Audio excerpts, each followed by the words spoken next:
The Adventures of Huckleberry Finn by Mark Twain. Chapter 22.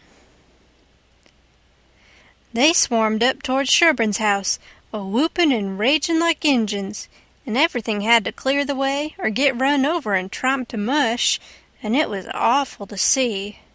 Children was heeling it ahead of the mob, screaming and trying to get out of the way, and every window along the road was full of women's heads, and there was nigger boys in every tree, and bucks and wenches looking over every fence, and as soon as the mob would get nearly to them, they would break and scattle back out of reach. Lots of the women and girls was crying and taking on, scared most to death. They swarmed up in front of Sherburne's palings as thick as they could jam together, and you couldn't hear yourself think for the noise. It was a little 20-foot yard. Some sung out, "Tear down the fence! Tear down the fence!" Then there was a racket of ripping and tearing and smashing, and down she goes, and the front wall of the crowd begins to roll in like a wave. Just then Sherburne steps out onto the roof of his little front porch, with a double-barrel gun in his hand, and takes his stand, perfectly calm and deliberate, not saying a word. The racket stopped, and the waves sucked back. Sherburne never said a word, just stood there looking down. The stillness was awful creepy and uncomfortable. Sherburne run his eyes slow along the crowd, and wherever it struck, the people tried a little to outgaze him, but they couldn't. They dropped their eyes and looked sneaky. Then, pretty soon, Sherburne sort of laughed. Not the pleasant kind, but the kind that makes you feel like when you were eating bread that's got sand in it. Then he says, slow and scornful, "The idea of you lynching anybody. It's amusing.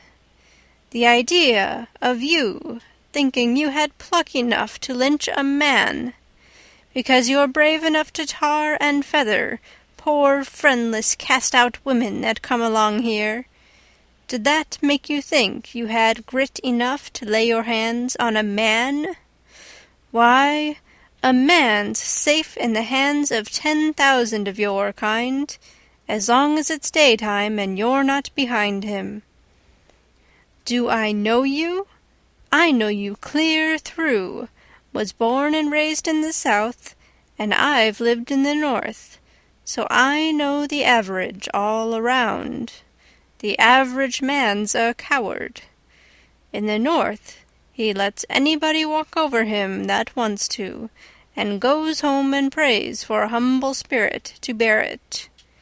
In the South, one man all by himself has stopped a stage full of men in the daytime and robbed the lot. Your newspapers call you a brave people, so much that you think you are braver than any other people, whereas you're just as brave, and no braver. Why don't your juries hang murderers? Because they're afraid the man's friends will shoot them in the back, in the dark, and it's just what they would do.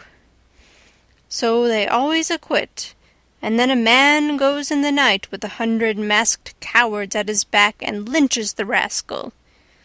Your mistake is that you didn't bring a man with you. That's one mistake. And the other is that you didn't come in the dark and fetch your masks.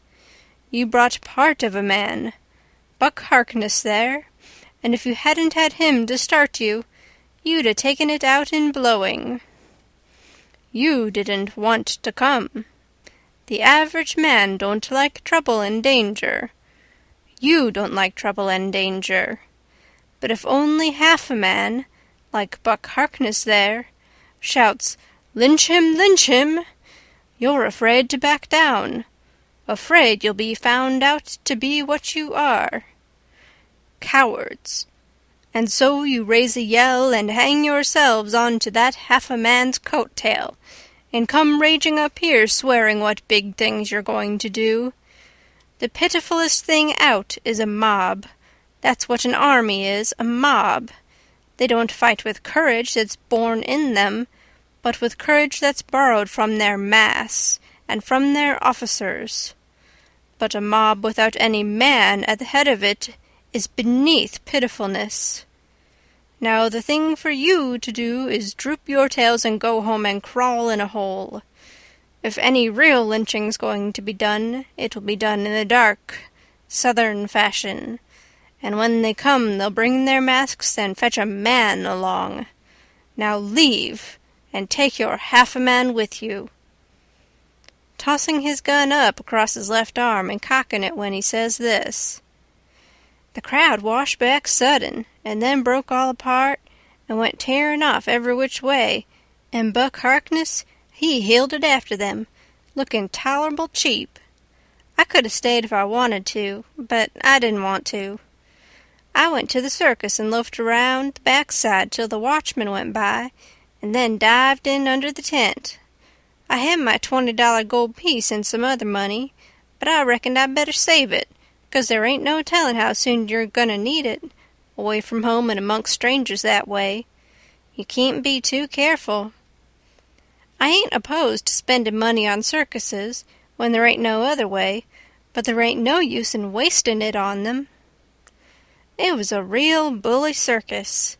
It was the splendidest sight that ever was when they all come riding in, 2 and 2, a gentleman and lady side by side, the men just in their drawers and undershirts, and no shoes nor stirrups, and resting their hands on their thighs, easy and comfortable.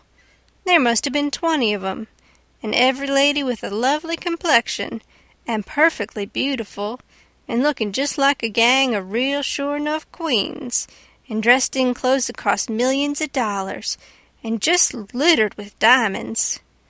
It was a powerful fine sight. I never see anything so lovely. And then one by one they got up and stood, and went a-weaving around the ring, so gentle and wavy and graceful, the men looking ever so tall and airy and straight, with their heads bobbing and skimming along, away up there under the tent roof, and every lady's rose-leafy dress flapping soft and silky round her hips, and she looking like the most loveliest parasol. And then faster and faster they went, all of them dancing, first one foot out in the air and then the other, the horses leaning more and more, and the ringmaster going round and round the center pole, cracking his whip and shouting, "Hi! Hi!" and the clown cracking jokes behind him. And by all hands dropped the reins, and every lady put her knuckles on her hips, and every gentleman folded his arms, and then how the horses did lean over and hump themselves. And so one after the other they all skipped off into the ring, and made the sweetest bow I ever see, and then scampered out, and everybody clapped their hands and went just about wild. Well, all through the circus they done the most astonishing things, and all the time that clown carried on so it most killed the people. The ringmaster couldn't ever say a word to him, but he was back at him quick as a wink with the funniest things a body ever said, and how he ever could think of so many of them, and so sudden and so pat, was what I couldn't no way understand. Why, I couldn't have thought of them in a year, and by, a drunk man tried to get into the ring, said he wanted to ride, said he could ride as well as anybody that ever was. They argued and tried to keep him out, but he wouldn't listen, and the whole show come to a standstill. Then the people begun to holler at him and make fun of him, and that made him mad, and he begun to rip and tear, so that stirred up the people, and a lot of men begun to pile down off of the benches and swarm towards the ring, saying, "Knock 'em down! Throw 'em out!" And 1 or 2 women began to scream. So then the ringmaster he made a little speech and said he hoped there wouldn't be no disturbance, and if the man would promise he wouldn't make no more trouble, he would let him ride if he thought he could stay on the horse. So everybody laughed and said all right, and the man got on. The minute he was on, the horse begun to rip and tear and jump and cavort around, with 2 circus men hanging on to his bridle, trying to hold him, and the drunk man hanging on to his neck, and his heels flying in the air every jump, and the whole crowd of people standing up shouting and laughing till tears rolled down. And alas, sure enough, all the circus men could do, the horse broke loose, and away he went like the very nation, round and round the ring with that sot laying down on him and hanging to his neck, with first one leg hanging most to the ground on one side, and then the other one on the other side, and the people just crazy.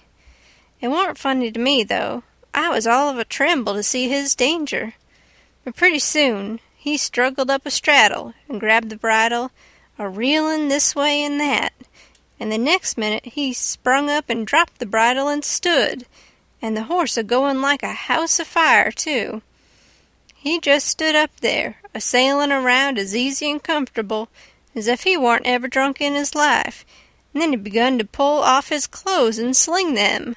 He shed them so thick they kind of clogged up the air, and altogether he shed 17 suits.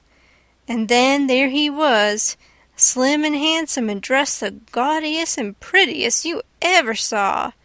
And he lit into that horse with his whip and made him fairly hum, and finally skipped off and made his bow and danced off to the dressing-room, and everybody just a-howlin' with pleasure and astonishment.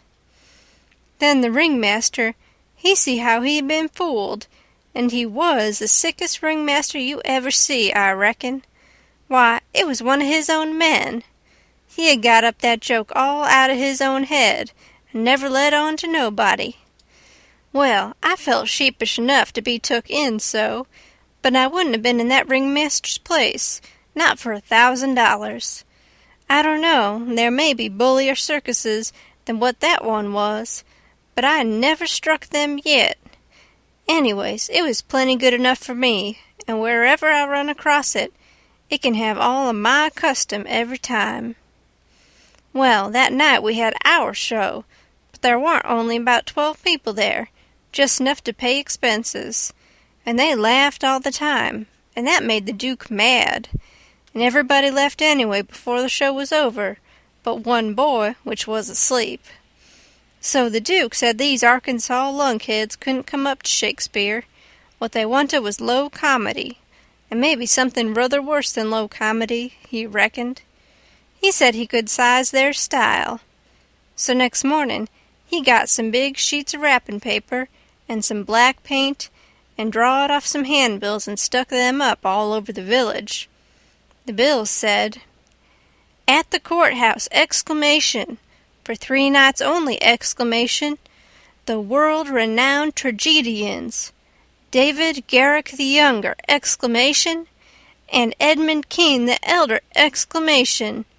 Of the London and Continental theatres, in their thrilling tragedy of the King's Camelopard, or the Royal Nonsuch! Exclamation! Exclamation! Exclamation! Admission 50 cents. Then at the bottom was the biggest line of all, which said, "Ladies and children not admitted." "There," says he, "if that line don't fetch 'em, I don't know Arkansas." End of chapter 22. Chapter 23. Well, all day him and the king was hard at it, rigging up a stage and a curtain and a row of candles for footlights, and that night the house was jam full of men in no time. When the place couldn't hold no more, the Duke, he quit tending door and went around the back way and come on to the stage and stood up before the curtain and made a little speech and praised up this tragedy and said it was the most thrillingest one that ever was. And so he went on a-bragging about the tragedy, and about Edmund Kean the Elder, which was to play the main principal part in it. And at last, when he'd got everybody's expectations up high enough, he rolled up the curtain, and the next minute the king come a-prancing out on all fours, naked, and he was painted all over, rings streaked and striped all sorts of colors, as splendid as a rainbow. But never mind the rest of his outfit, it was just wild, but it was awful funny. The people most killed themselves laughing, and when the king got done caperin' and capered off behind the scenes, They roared and clapped and stormed and haw-hawed till he come back and done it over again, and after that they made him do it another time. Well, it would make a cow laugh to see the shines that old idiot cut.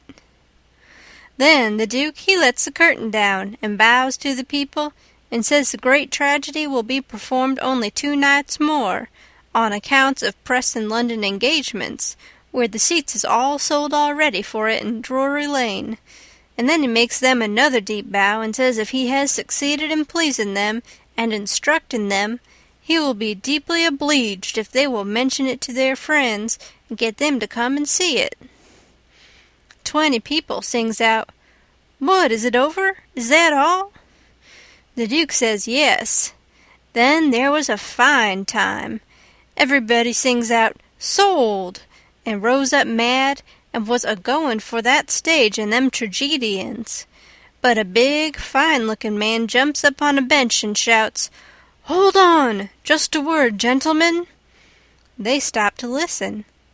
"We are sold, mighty badly sold, but we don't want to be the laughin' stock of this whole town, I reckon, and never hear the last of this thing as long as we live. No, what we want is to go out of here quiet and talk this show up and sell the rest of the town. Then we'll all be in the same boat. Ain't that sensible?" "You bet it is. The judge is right," everybody sings out. "All right, then. Not a word about any sell. Go along home and advise everybody to come and see the tragedy." Next day you couldn't hear nothin' around that town but about how splendid that show was. House was jammed again that night, and we sold this crowd the same way. When me and the King and the Duke got home to the raft, we all had a supper, and by about midnight, they made Jim and me back her out and float her down the middle of the river and fetch her in and hide her about 2 mile below town. The 3rd night, the house was crammed again, and they warn't newcomers this time, but people that was at the show the other 2 nights. I stood by the Duke at the door, and I see that every man that went in had his pockets bulgin' or something muffled up under his coat, and I see it weren't no perfumery neither, not by a long sight. I smelt sickly eggs by the barrel, and rotten cabbages and such things, and if I know the signs of a dead cat being around, and I bet I do, there was 64 of them went in. I shoved in there for a minute, but it was too various for me. I couldn't stand it. Well, when the place couldn't hold no more people, the Duke, he give a fella a quarter and told him to tend door for a minute, and then he started around for the stage door, I after him. But the minute we turned the corner and was in the dark, he says, "Walk fast now, till you get away from the houses, and then shin for the raft like the dickens was after you." I done it, and he done the same. We struck the raft at the same time, and in less than 2 seconds we was gliding downstream, all dark and still, and edging towards the middle of the river, nobody saying a word. I reckon the poor king was in for a gaudy time of it with the audience, but nothing of the sort. Pretty soon he crawls out from under the wigwam and says, "Well, how'd the old thing pan out this time, Duke?" He hadn't been uptown at all. We never showed a light till we was about 10 mile below the village. Then we lit up and had a supper, and the King and the Duke fairly laughed their bones loose over the way they'd served them people. The Duke says, "Greenhorns, flatheads, I knew the first house would keep mum and let the rest of the town get roped in, and I knew they'd lay for us the 3rd night, and consider it was their turn now. Well, it is their turn, and I'd give something to know how much they'd take for it.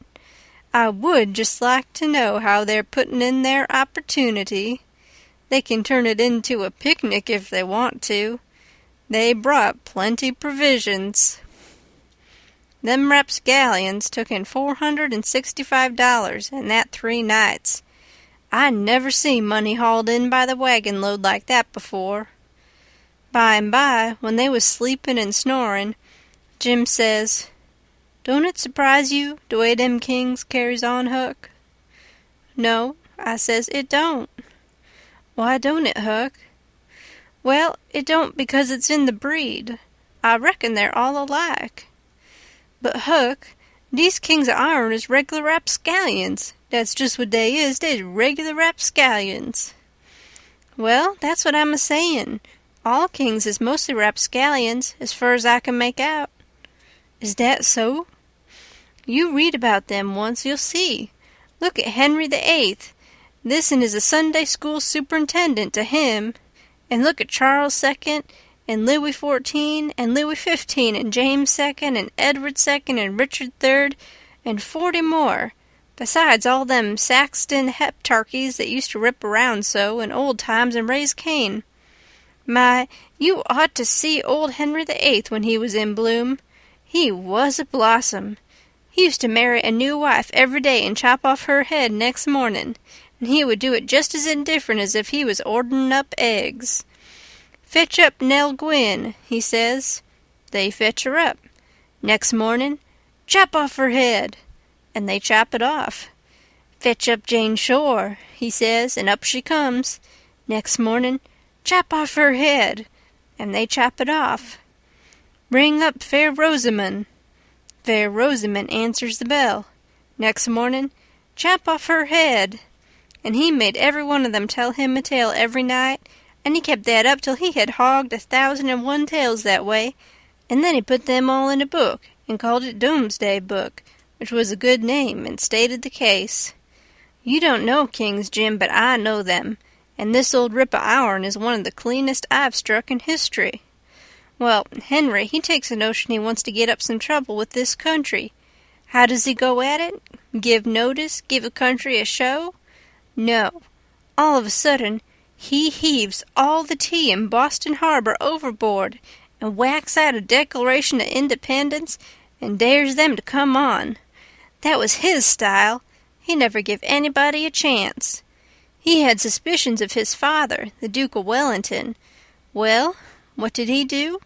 Ask him to show up? No. Drownded him in a butt of Mamsie, like a cat. Suppose people left money laying around where he was. What did he do? He collared it. Suppose he contracted to do a thing and you paid him and didn't sit down there and see that he done it. What did he do? He always done the other thing. Suppose he opened his mouth. What then? If he didn't shut it up powerful quick, he'd lose a lie every time. That's a kind of a bug, Henry was, and if we'd had him along instead of our kings, he'd have fooled that town a heap worse than ourn done. I don't say that ourn is lambs, because they ain't, when you come right down to the cold facts, but they ain't nothing to that old ram anyway. All I say is, kings is kings, and you got to make allowances. Take them all round, they're a mighty ornery lot. It's the way they're raised. But this one do smell so like donation, Huck. Well, they all do, Jim. We can't help the way a king smells. History don't tell no way. Now, the Duke, he's a tolerable likely man in some ways. Yes, the Duke's different, but not very different. This one's a middlin' hard lot for a Duke. When he's drunk, there ain't no nearsighted man could tell him from a king. Well, anyways, I don't hanker for no more in 'em, Hook. These is all I can stand. It's the way I feel too, Jim. But we've got them on our hands, and we got to remember what they are and make allowances. Sometimes I wish we could hear of a country that's out of kings. What was the use to tell Jim these warn't real kings and dukes? It wouldn't have done no good, and besides, it was just as I said. You couldn't tell them from the real kind. I went to sleep, and Jim didn't call me when it was my turn. He often done that. When I waked up, just at daybreak, he was sittin' there with his head down betwixt his knees, moanin' and mournin' to himself. I didn't take notice nor let on. I knowed what it was about. He was thinking about his wife and his children away up yonder, and he was low and homesick, because he hadn't ever been away from home before in his life, and I do believe he cared just as much for his people as white folks does for their'n. It don't seem natural, but I reckon it's so. He was often moaning and mourning that way nights when he judged I was asleep, and saying, "Po' little Elizabeth, po' little Johnny, it's mighty hard. I speck I ain't ever gwine to see you no mo', no mo'." He was a mighty good nigger, Jim was.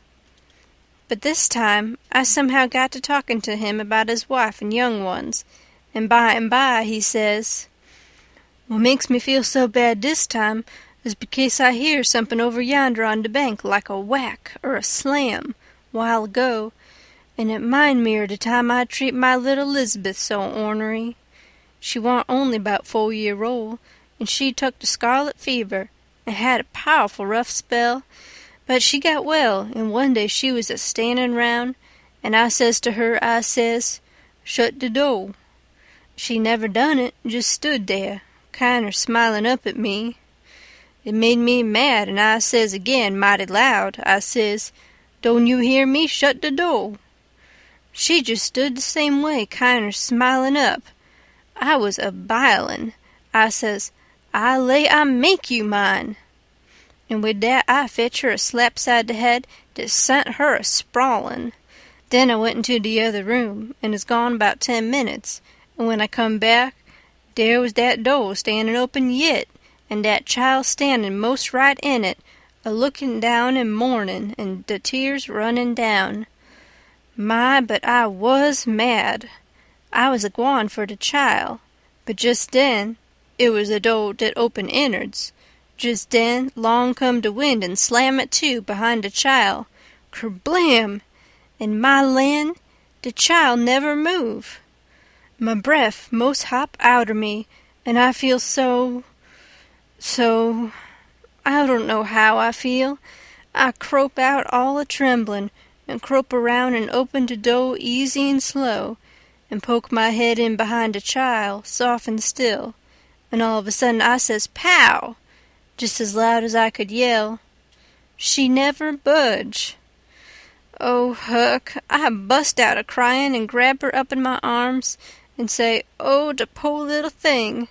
De Lord God Almighty forgive po' old Jim, 'cause he never goin' to forgive himself as long's he live." Oh, she was plumb deaf and dumb, Huck, plumb deaf and dumb, and I'd been a-treatin' her so. End of Chapter 23. Chapter 24. Next day, towards night, we laid up under a little willow towhead out in the middle, where there was a village on each side of the river, and the Duke and the King begun to lay out a plan for working them towns. Jim, he spoke to the Duke, and said he hoped it wouldn't take but a few hours, because it got mighty heavy and tiresome to him when he had to lay all day in the wigwam, tied with the rope. You see, when we left him all alone we had to tie him, because if anybody happened on to him all by himself, and not tied, it wouldn't look much like he was a runaway nigger, you know. So the Duke said it was kind of hard to have to lay roped all day, and he'd cipher out some way to get around it. He was uncommon bright, the Duke was, and he soon struck it. He dressed Jim up in the King Lear's outfit. It was a long curtain calico gown, and a white horsehair wig and whiskers, and then he took his theater paint and painted Jim's face and hands and ears and neck all over a dead, dull, solid blue, like a man that's been drownded 9 days. Blamed if he warn't the horriblest-looking outrage I ever see. Then the Duke took and wrote out a sign on a shingle, so, "Sick Arab, but harmless when not out of his head." And he nailed that shingle to a lath, and stood the lath up 4 or 5 foot in front of the wigwam. Jim was satisfied. He said it was a sight better than lying tied a couple of years every day, and trembling all over every time there was a sound. The Duke told him to make himself free and easy, and if anybody ever come meddling round, he must hop out of the wigwam and carry on a little, and fetch a howl or two like a wild beast, and he reckoned they would light out and leave him alone. Which was sound enough judgment, but you take the average man, and he wouldn't wait for him to howl. Why, he didn't only look like he was dead, he looked considerable more than that. These rapscallions wanted to try the Nonsuch again, because there was so much money in it, but they judged it wouldn't be safe, because maybe the news might have worked along down by this time. They couldn't hit no project that suited exactly, so at last the Duke said he reckoned he'd lay off and work his brains an hour or two and see if he couldn't put up something on the Arkansas village. And the king, he allowed he would drop over to the other village without any plan, but just trust in Providence to lead him the profitable way, meaning the devil, I reckon. We had all bought store clothes where we stopped last, and now the king put his'n on, and he told me to put mine on. I done it, of course. The king's duds was all black, and he did look real swell and starchy. I never knowed how clothes could change a body before. Why, before, he looked like the orneriest old rip that ever was. But now, when he'd take off his new white beaver and make a bow and do a smile, he looked that grand and good and pious that you'd say he had walked right out of the ark and maybe was old Leviticus himself. Jim cleaned up the canoe and I got my paddle ready. There's a big steamboat layin' at the shore way up under the point, about 3 mile above the town. Been there a couple of hours takin' on freight. Says the king, "See how I'm dressed? I reckon maybe I better arrive down from St. Louis or Cincinnati or some other big place. Go for the steamboat, Huckleberry. We'll come down to the village on her." I didn't have to be ordered twice to go and take a steamboat ride. I fetched the shore a half a mile above the village, and then went scooting along the bluff bank in the easy water. Pretty soon we come to a nice, innocent-looking young country Jake settin' on a log swabbing the sweat off of his face, for it was powerful warm weather, and he had a couple of big carpet-bags by him. "Run her nose in shore," says the king. I done it. "Where you bound for, young man?" "For the steamboat going to Orleans." "Get aboard," says the king. "Hold on a minute, my servant'll help you with them bags. Jump out and help the gentleman, Adolphus." Meaning me, I guess. I done so, and then we all three started on again. The young chap was mighty thankful, said it was tough work toting his baggage, such weather. He asked the king where he was going, and the king told him he'd come down the river and landed at the other village this morning, and now he was going up a few mile to see an old friend on a farm up there. The young fella says, "When I first see you, I says to myself, 'It's Mr. Wilkes, sure, and he come mighty near getting here in time.' But then I says, 'No, I reckon it ain't him, or else he wouldn't be paddling up the river.' You ain't him, are you?"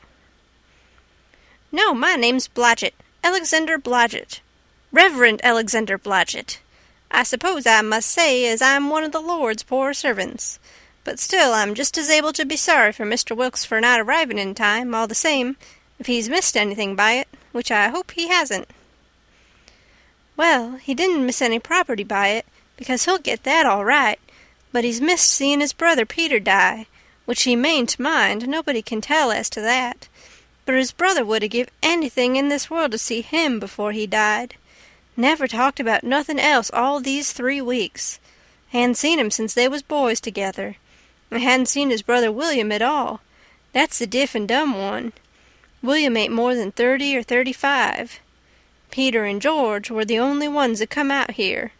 George was the married brother. Him and his wife both died last year. Harvey and William's the only ones that's left now, and as I was saying, they haven't got here in time." "Did anybody send 'em word?" "Oh, yes, a month or 2 ago, when Peter was first took, because Peter said then that he sorter felt like he warn't going to get well this time. You see, he was pretty old, and George's girls was too young to be much company for him, except Mary Jane, the red-headed one, and so he was kinder lonesome after George and his wife died, and didn't seem to care much to live. He most desperately wanted to see Harvey, and William too, for that matter, because he was one of them kind that can't bear to make a will. He left a letter behind for Harvey and said he'd told him in it where his money was hid, and how he wanted the rest of the property divided up so George's girls would be all right, for George didn't leave nothing, and that letter was all they could get him to put a pen to." Why do you reckon Harvey don't come? Where does he live?" "Oh, he lives in England. Sheffield, preaches there. Hasn't ever been in this country. He hasn't had any too much time. And besides, he mightn't 'a' got the letter at all, you know." Too bad, too bad. He couldn't have lived to see his brothers, poor soul. You going to Orleans, you say?" "Yes, but that ain't only a part of it. I'm going in a ship next Wednesday for Rio Janeiro, where my uncle lives. It's a pretty long journey, but it'll be lovely. Wished I was a-going. Is Mary Jane the oldest? How old is the others?" "Mary Jane's 19, Susan's 15, and Joanna's about 14. That's the one that gives herself to good works and has a hare lip. Poor things, to be left alone in the cold world so." "Well, they could be worse off. Old Peter had friends, and they ain't going to let them come to no harm. There's Hobson, the Baptist preacher, and Deacon Lot Hovey, and Ben Rucker, and Abner Shackleford, and Levi Bell, the lawyer, and Dr. Robinson, and their wives, and the widow Bartley, and... well, there's a lot of them, but these are the ones that Peter was thickest with, and used to write about sometimes when he wrote home. So Harvey'll know where to look for friends when he gets here." Well, the old man went on asking questions till he just fairly emptied that young fella. Blamed if he didn't inquire about everybody and everything in that blessed town, and all about the Wilkses, and about Peter's business, which was a tanner, and about George's, which was a carpenter, and about Harvey's, which was a dissenterin' minister, and so on and so on. Then he says, "What did you want to walk all the way up to the steamboat for?" "Because she's a big Orleans boat, and I was afeard she mightn't stop there. When they're deep they won't stop for a hail. A Cincinnati boat will, but this is a St. Louis one." "Was Peter Wilkes well off?" "Oh, yes, pretty well off. He had houses and land, and it's reckoned he left 3,000 or 4,000 in cash, hid up somewheres." "When did you say he died?" "I didn't say, but it was last night." "Funeral tomorrow, likely?" "Yes, about the middle of the day." "Well, it's all terrible sad, but we've all got to go one time or another, so what we want to do is to be prepared. Then we're all right." "Yes, sir, it's the best way. Ma used to always say that." When we struck the boat, she was about done loading, and pretty soon she got off. The king never said nothing about going aboard, so I lost my ride after all. When the boat was gone, the king made me paddle up another mile to a lonesome place, and then he got ashore and says, "Now hustle back right off, and fetch the Duke up here, and the new carpet-bags, and if he's gone over to the other side, go over there and get him, and tell him to get himself up regardless. Shove along now." I see what he was up to, but I never said nothing, of course. When I got back with the Duke, we hid the canoe, and then they set down on a log, and the king told him everything, just like the young fella had said it, every last word of it. And all the time he was doing it, he tried to talk like an Englishman, and he done it pretty well, too, for a slouch. I can't imitate him, so I ain't a-going to try to, but he really done it pretty good. Then he says, "How were you on the deaf and dumb, Bilgewater?" The Duke said leave him alone for that, said he had played a deaf and dumb person before, on the histronic boards. So then they waited for a steamboat. About the middle of the afternoon a couple of little boats come along, but they didn't come from high enough up the river. But at last there was a big one, and they hailed her. She sent out for her yawl, and we went aboard. And she was from Cincinnati, and when they found we only wanted to go 4 or 5 miles, they was booming mad and gave us a cussing, and said they wouldn't land us. But the king was calm. He says, "If gentlemen can afford to pay $1 a mile apiece to be took on and put off in a yawl, a steamboat can afford to carry 'em, can't it?" So they softened down and said it was all right, and when we got to the village they yawled us ashore. About 24 men flocked down where they see the yawl a-comin', and when the king says, "Can any of you gentlemen tell me where Mr. Peter Wilkes lives?" they give a glance at one another and nodded their heads, as much as to say, "What did I tell you?" Then one of them says, kind o' soft and gentle, "I'm sorry, sir, but the best we can do is tell you where he did live yesterday evening." Sudden as winking, the ornery old creature went into smash and fell up against the man and put his chin on his shoulder and cried down his back and says, "Alas, alas, our poor brother gone, and we never got to see him. Oh, it's too hard." Then he turns around, blubbering, and makes a lot of idiotic signs to the Duke on his hands, and blamed if he didn't drop a carpet-bag and bust out a-crying. If they warn't the beatenest lot, them two frauds, that ever I struck. Well, the men gathered around and sympathized with them, and said all sorts of kind things to them, and carried their carpet-bags up the hill for them and let them lean on them and cry, and told the king all about his brother's last moments, and the king, he told it all over again on his hands to the Duke, and both of them took on about that dead tanner like they'd lost the 12 disciples. Well, if ever I struck anything like it, I'm a nigger. It was enough to make a body ashamed of the human race. End of chapter 24.